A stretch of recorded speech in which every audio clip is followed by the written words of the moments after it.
Assalamualaikum warahmatullahi wabarakatuh. Alhamdulillah, hari ini kita akan berkisah perjalanan baginda Rasulullah SAW ke Taif. Bapak Ibu sekalian yang menyimak video dan kisah ini, maka mau dimohon bantu subscribe dan share. Mudah-mudahan ini menjadi pahala jariah yang berkelanjutan sampai hari kiamat. Amin ya rabbal alamin. Bismillahirrahmanirrahim. Kisah perjalanan baginda Rasulullah SAW dan perjuangan beliau ke Taif. Selama 9 tahun sejak masa kerasulan, baginda Nabi Shallallahu Alaihi Wasallam telah berusaha menyampaikan ajaran Islam dan mengusahakan hidayah serta perbaikan kaumnya di Mekah.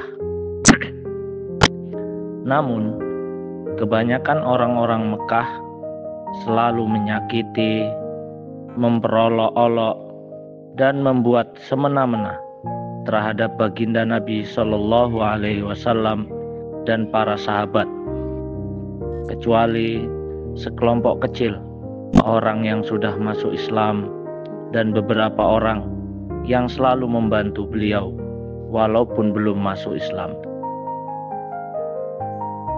Paman baginda Nabi Shallallahu Alaihi Wasallam, Abu Thalib, termasuk orang yang baik hatinya.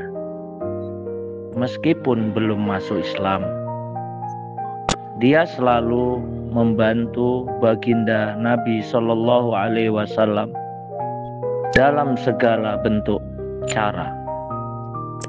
Pada tahun ke-10 kenabian, ketika Abu Thalib meninggal dunia, kaum kafir mendapat kesempatan untuk mencegah perkembangan Islam dan menyakiti kaum muslimin secara lebih leluasa.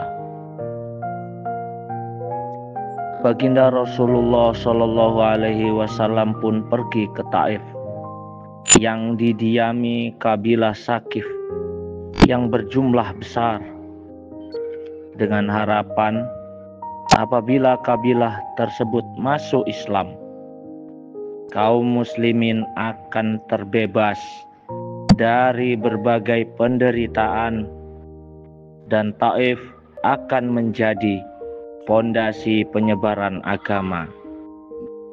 Setibanya di Taif, baginda Nabi Shallallahu Alaihi Wasallam langsung menemui 3 orang yang ditokohkan.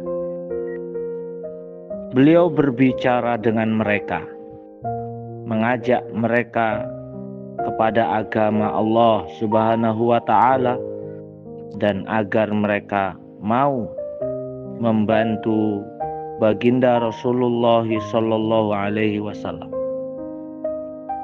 Akan tetapi mereka bukannya menerima atau paling tidak berlaku sopan kepada tamu yang baru datang, sebagaimana adat bangsa Arab yang terkenal dengan memuliakan tamunya. Bahkan mereka tanpa basa-basi menyambut beliau dengan sikap dan akhlak yang sangat buruk. Bahkan mereka pun tidak rela baginda Rasulullah Shallallahu Alaihi Wasallam tinggal di situ. Padahal orang yang dianggap sebagai tokoh seharusnya berbicara dengan sopan dan berakhlak yang mulia. Salah seorang di antara mereka berkata, "Oh, kamukah orang yang diutus oleh Allah sebagai nabi?" Yang kedua berkata, "Apakah Allah tidak menemukan selain kamu untuk diutus sebagai Rasul?" Yang ketiga berkata, Aku tidak mau berbicara denganmu, sebab jika kamu memang seorang nabi seperti pengakuanmu, lalu aku menolakmu, tentu aku tidak lepas dari musibah. Jika kamu pembohong, maka aku tidak mau bicara dengan pembohong. Akan tetapi baginda Nabi Shallallahu Alaihi Wasallam mempunyai hati yang begitu teguh, laksana sebuah batu karang. Beliau tak berputus asa dan terus berusaha untuk mendekati masyarakat umum.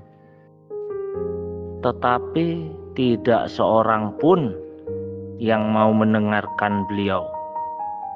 Jangankan menerima, bahkan mereka menghardik, mengolok, menghina, mencaci maki. Tinggalkan segera kota kami. Dan mereka mengusir baginda Nabi. Pergilah kamu yang kamu suka. Jangan pernah datang lagi ke tempat kami.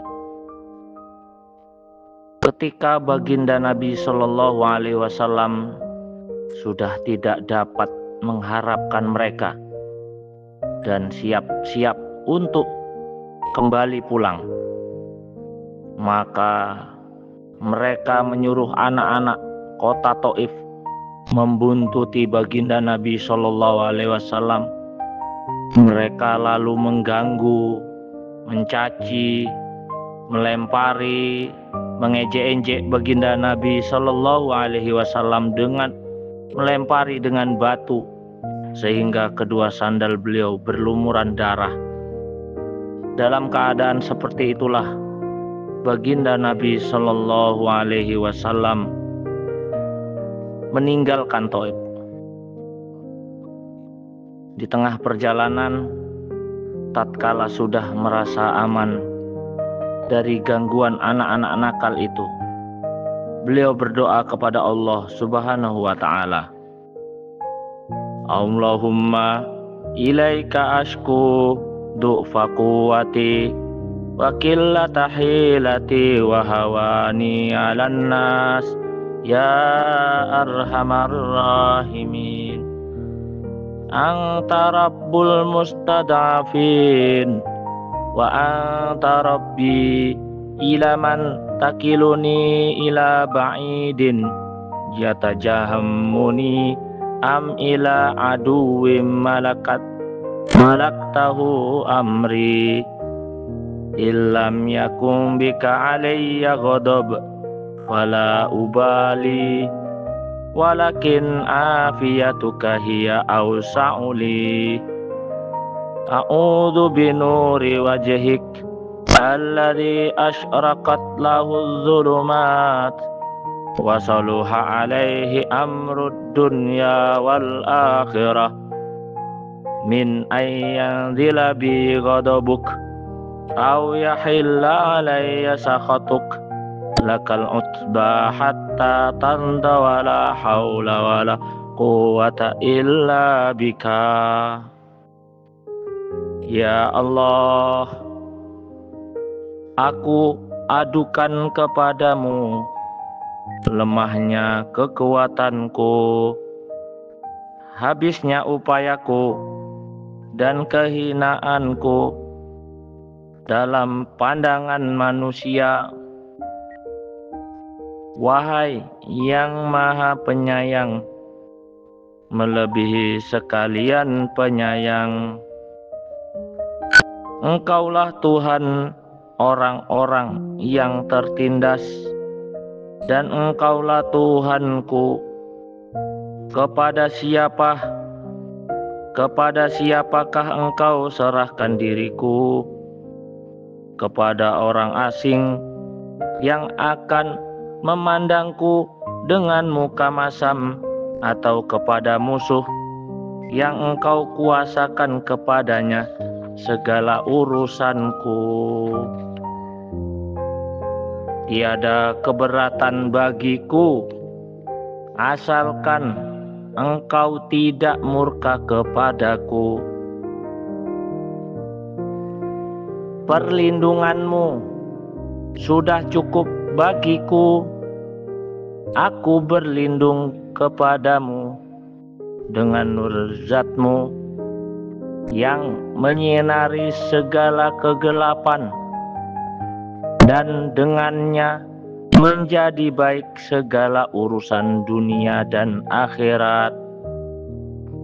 Aku berlindung dari turunnya kemarahanmu kepadaku atau kemurkaanmu kepadaku. Aku sanggup berbuat apa saja hingga engkau ridho. Tiada daya dan upaya melainkan denganmu. Allah Subhanahu wa ta'ala, penguasa seluruh alam, pun memperlihatkan keperkasaannya dan mengutus malaikat Jibril alaihi salam untuk datang memberi salam kepada beliau dan berkata, Allah Subhanahu wa ta'ala mendengar ucapanmu dan jawaban kaummu, dan dia mengutus kepadamu malaikat penjaga gunung agar siap melaksanakan apapun perintahmu kepadanya. Malaikat penjaga gunung itu pun datang dan memberi salam kepada baginda Nabi Sallallahu Alaihi Wasallam seraya berkata, apapun yang engkau perintahkan, wahai Nabi Muhammad, akan kulaksanakan. Bila engkau sukai, akan kubenturkan gunung-gunung yang ada di sekitar kota ini.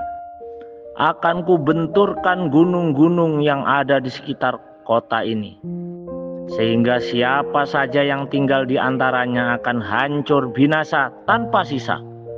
Atau apapun hukuman yang engkau inginkan, baginda Rasulullah Shallallahu Alaihi Wasallam yang bersifat penyayang dan mulia ini menjawab, aku hanya berharap kepada Allah Subhanahu wa ta'ala, seandainya saat ini mereka tidak menerima Islam, semoga kelak di antara keturunan mereka akan lahir orang-orang yang menyembah dan beribadah kepada Allah Subhanahu wa ta'ala di suatu masa nanti.